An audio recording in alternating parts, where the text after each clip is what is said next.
Hello friends, welcome back to my channel divine tutorials. तो friends, आज मैं आप लोगों के लिए टॉपिक लेकर आई हूँ गुप्त काल का, जो कि बहुत ही इम्पॉर्टेंट है। यहाँ से क्वेश्चंस एग्ज़ाम में ज़रूर पूछे जाते हैं। तो फ्रेंड्स, अगर आपको वीडियो पसंद आता है तो प्लीज़ इसको लाइक कीजिएगा और हमारे चैनल को सब्सक्राइब कीजिए और अपने सभी फ्रेंड्स में शेयर कीजिए। सबको बताइए कि हिस्ट्री की क्लासेस स्टार्ट हो गई हैं और आज मैं आप लोगों के लिए जो टॉपिक लेकर आई हूँ वो बहुत ही इम्पॉर्टेंट है। तो आज का हमारा टॉपिक है गुप्त काल। ये गुप्त साम्राज्य का उदय 3री शताब्दी के अंत में प्रयाग के निकट कौशाम्बी में हुआ। तो अब देखिए, नेक्स्ट पॉइंट है हमारा दिया गया है, गुप्त वंश का संस्थापक श्री गुप्त था, जो कि 240 से 280 ईस्वी तक रहा था। गुप्त वंश का संस्थापक कौन था? श्री गुप्त। अब देखिए, श्री गुप्त का उत्तराधिकारी जो था वो था घटोत्कच। ये हुआ है 280 से और 320 ईस्वी तक। अब देखिए, गुप्त वंश का प्रथम महान सम्राट जो था वो चंद्रगुप्त प्रथम था। यह 320 ईस्वी में गद्दी पर बैठा। इसने लिच्छवी राजकुमारी कुमार देवी से विवाह किया। इसने महाराजाधिराज की उपाधि धारण की। एग्जाम में क्वेश्चन पूछा जाता है कि महाराजाधिराज की उपाधि किसने धारण की, तो वो की थी चंद्रगुप्त प्रथम ने। ठीक है, अब नेक्स्ट पॉइंट हमारा आता है, इसमें दिया गया है गुप्त संवत, यानी 319 से 320 ईस्वी की शुरुआत जो है वो किसने की थी, तो वो की थी चंद्रगुप्त प्रथम ने। ठीक है, गुप्त संवत की शुरुआत किसने की थी, तो वो की थी चंद्रगुप्त प्रथम ने। अब देखिए, चंद्रगुप्त प्रथम का उत्तराधिकारी समुद्रगुप्त हुआ, जो 335 ईस्वी में राजगद्दी पर बैठा। इसने आर्यावर्त के 9 शासकों और दक्षिणावर्त के 12 शासकों को पराजित किया। इन्हीं विजयों के कारण इसे भारत का नेपोलियन कहा जाता है। ठीक है, इसको भारत का नेपोलियन कहा जाता है। अब देखिए, ये हमारा पॉइंट आता है समुद्रगुप्त का दरबारी कवि। समुद्रगुप्त का दरबारी कवि जो था वो था हरिशेन, जिसने इलाहाबाद प्रशस्ति लेख की रचना की थी। समुद्रगुप्त विष्णु का उपासक था। एक एक पॉइंट बहुत ही इंपॉर्टेंट है, ध्यान से सुन लीजिए।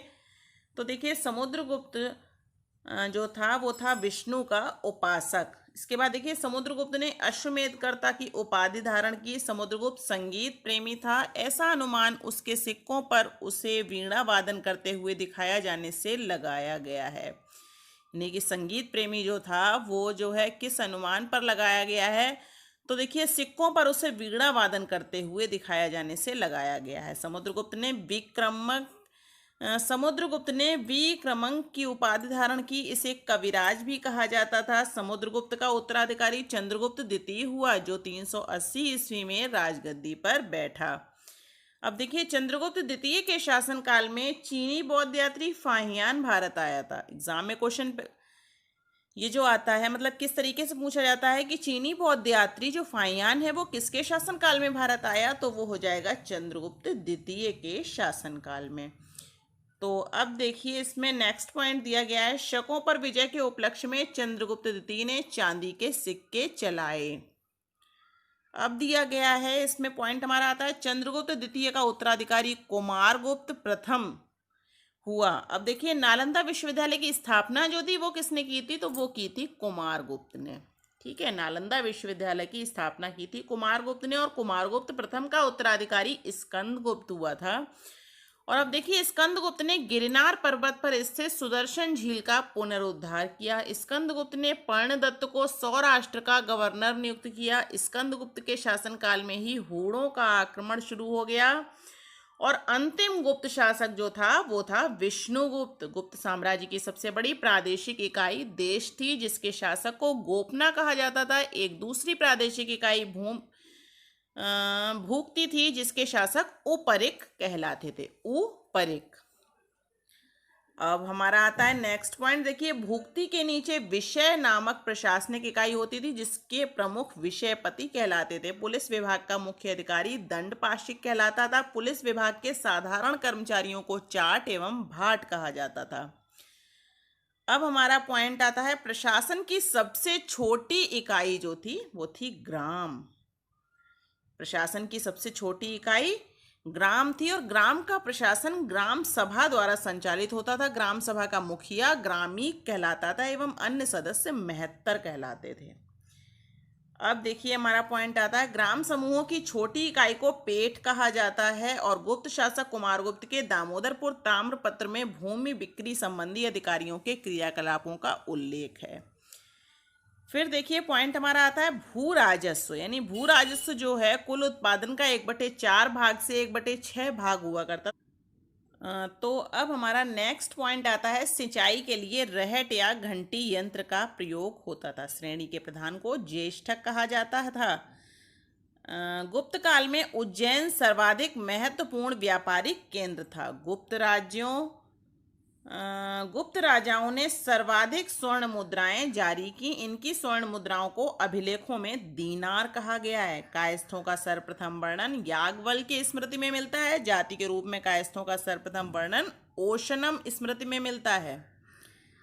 ठीक है, अब हमारा पॉइंट आता है, विंध्य जंगल में शबर जाति के लोग अपने देवताओं को मनुष्य का मांस चढ़ाते थे। एक एक पॉइंट ध्यान से सुन लीजिए क्योंकि एग्जाम में क्वेश्चन यहीं से पूछे जाते हैं। छोटे छोटे क्वेश्चन पूछे जाते हैं ऑब्जेक्टिव टाइप, और वो क्वेश्चन यहीं से पूछे जाते हैं।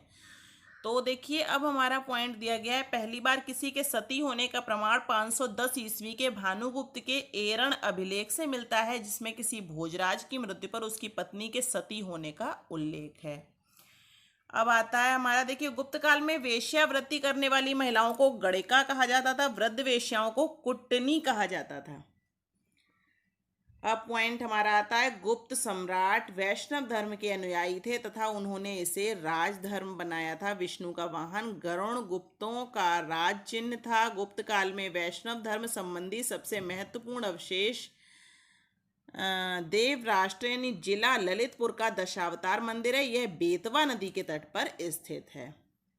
अब पॉइंट हमारा आता है, अजंता में निर्मित कुल 29 गुफाओं में वर्तमान में केवल 6 ही शेष हैं, जिनमें गुफा संख्या 16 एवं 17 ही गुप्तकालीन है। इनमें गुफा संख्या 16 में उत्कीर्ण मरणासन राजकुमारी का चित्र प्रशंसनीय है और गुफा संख्या 17 के चित्र को चित्रशाला कहा गया है। इस चित्रशाला में बुद्ध के जन्म, जीवन, महाभिनिष्क्रमण एवं महापरिनिर्वाण की घटनाओं से संबंधित चित्र उद्धृत किए गए हैं।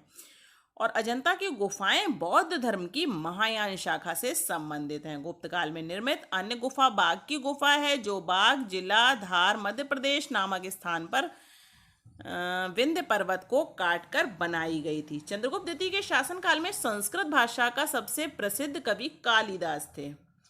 चंद्रगुप्त द्वितीय के शासनकाल में संस्कृत भाषा के सबसे प्रसिद्ध कवि कौन थे? कालिदास। चंद्रगुप्त द्वितीय के दरबार में रहने वाला आयुर्वेदाचार्य धन्वंतरि था। गुप्त काल में विष्णु शर्मा द्वारा लिखित पंचतंत्र संस्कृत को संसार का सर्वाधिक प्रचलित ग्रंथ माना जाता है। बाइबल के बाद इसका स्थान दूसरा है। इसे 5 भागों में बांटा गया है, मित्रभेद, मित्रलाभ, संधि विग्रह, लब्ध प्रणाश, अपरीक्षा कारित्व यानी अपरीक्षा कारित्व। अब देखिए पॉइंट हमारा आता है, आर्यभट्ट ने आर्यभट्टियम एवं सूर्य सिद्धांत नामक ग्रंथ लिखे हैं। इसी ने सर्वप्रथम बताया कि पृथ्वी सूर्य के चारों ओर घूमती है। किसने बताया? आर्यभट्टियम।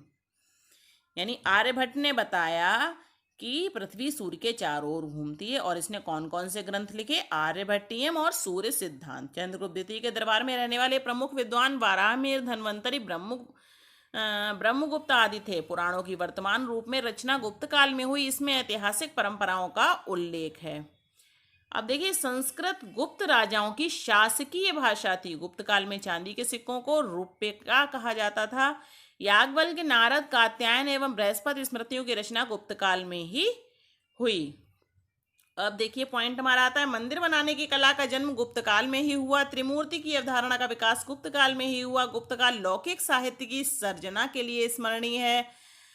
और अब आता है, देखिए भास के 13 नाटक इसी काल के हैं। भास के जो 13 नाटक हैं वो भी इसी काल के हैं। शूद्रक का लिखा नाटक मृक्षकटिकम या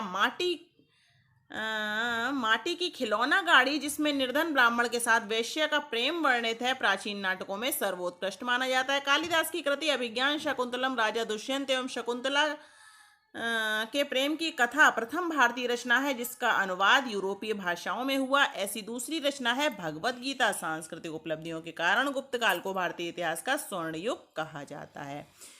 तो अगर एग्जाम में क्वेश्चन पूछ लिया जाता है कि भारतीय इतिहास का स्वर्ण युग किसको कहा जाता है, तो वो कहा जाता है गुप्त काल को। तो फ्रेंड्स, आज का गुप्त काल का टॉपिक मैं यहीं पर ख़त्म करती हूँ, और मैं इससे रिलेटेड क्वेश्चंस आप लोगों के लिए लेकर ये आऊँगी, यानी संडे को मैं आप लोगों को क्वेश्चंस दूंगी। तो आप लोग रेडी रहिएगा मेरे क्वेश्चंस के आंसर देने के लिए, और मुझे क्वेश्चंस के आंसर चाहिए हैं कमेंट बॉक्स में। तो आप लोग अटेम्प्ट करने की कोशिश कीजिएगा, और लास्ट में मैं उसका एनालिसिस कर दूंगी, जिससे कि सभी क्वेश्चंस के आंसर आप लोगों को पता चल जाएंगे। तो फ्रेंड्स, नेक्स्ट वीडियो में मिलते हैं, तब तक के लिए थैंक यू।